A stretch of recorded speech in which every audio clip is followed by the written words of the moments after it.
سلامونه. په دغه لیست کې نمبر لرو، نوم لرو او کانټاکټ نمبر یا د اړیکې شمیره ده. له موږ څخه غوښتل شوي دي چې دغه اړیکو شمیرو سره د افغانستان کوډ یعنی مثبت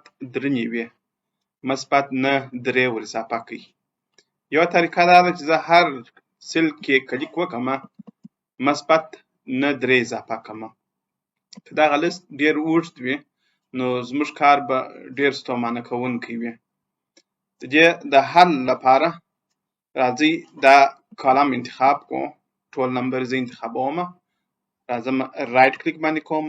له څرګندې شوي مینو څخه فورمټ سیلز انتخابوم.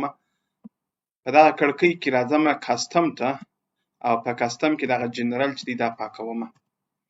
دلته زه راځم مثبت 9 لیکم، فاصله ورکوم. اوس دا کوم نمبرونه چې په افغانستان کې استعمالیږي اکثره یې 9 نمبر دي. که صفر نظر انداز کو اکثره یې 9 دي. که هغه افغان بسیم دی، روشن دی، اتصالات دی یا هم د MTN نمبرونه دي.